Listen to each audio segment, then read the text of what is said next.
We live in an era of steel and glass, surrounded by the constant hum of digital networks.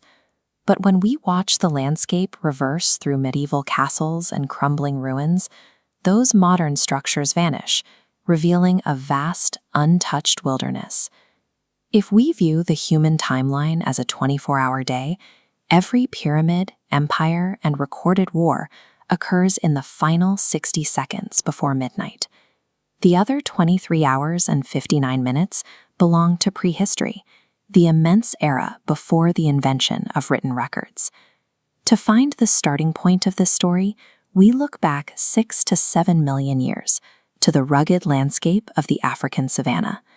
It was here that our earliest ancestors adopted a new way of moving, bipedalism.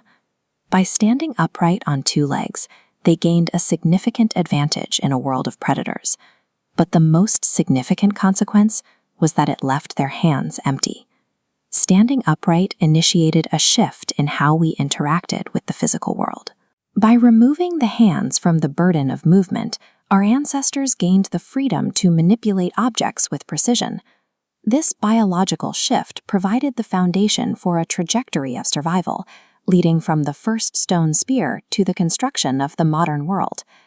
Millions of years after that first upright step, species like Homo habilis, the handyman, began using those free hands to strike stones together.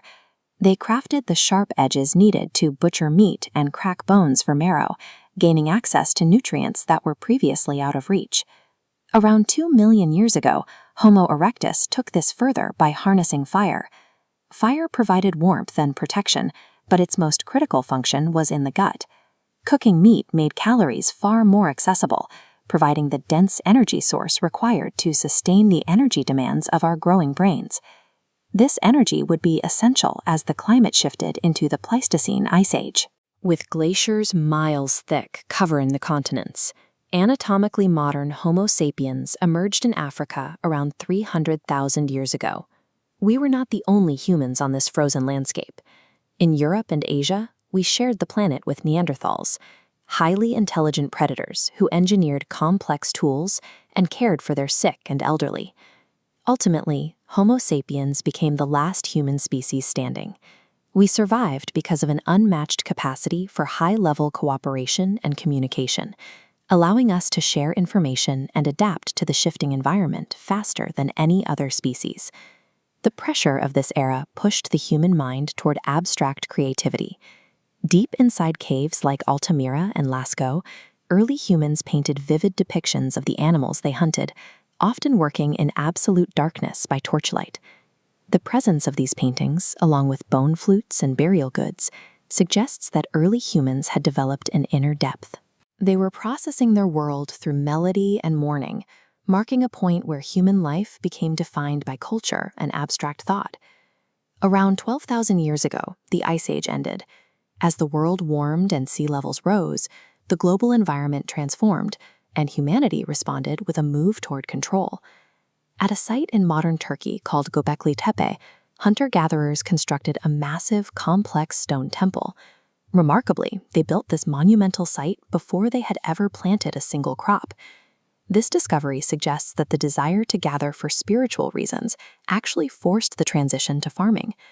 To feed the massive workforce required to build these temples, these groups were compelled to cultivate wild grains. Farming provided reliable food surpluses, meaning humans no longer needed to follow migrating herds. For the first time, our ancestors could build permanent homes. These settlements rapidly expanded into proto-cities like Çatalhöyük.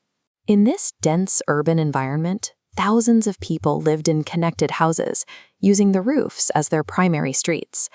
By choosing to settle, humans severed their reliance on the natural movements of the wild.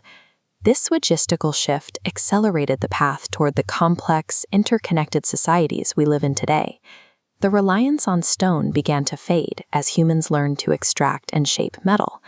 This transition into the Copper Age is documented in the remains of Otzi the Iceman, found preserved in the Alps with a high-purity copper axe. By mixing copper with tin, humans created bronze, a far harder alloy. However, because tin was geographically rare, securing it required the creation of the world's first international trade networks, linking distant cultures across thousands of miles. This globalized trade fueled the rise of the first true empires. Wealth and resources were concentrated to build monumental architecture, from ziggurats to temples, that reflected the power of the first kings. When the Bronze Age networks eventually collapsed, the subsequent Iron Age democratized power. Iron was harder to work with, but the ore was abundant, allowing more civilizations to produce the tools and weapons needed for dominance. As these cities grew, they became too complex to manage by memory. In Mesopotamia, around 3200 BCE, merchants and priests began using wedge-shaped marks in wet clay to track grain, taxes, and legal agreements. These records transformed fleeting information into permanent, codified fact. With the ability to transmit specific details across generations, the oral traditions of prehistory were replaced by the written record of history. Every convenience of the modern world is the result of this 6 million-year trajectory. Our ancestors survived the ice and the dark, forging a chain of survival that allows us to record, build, and plan for the future.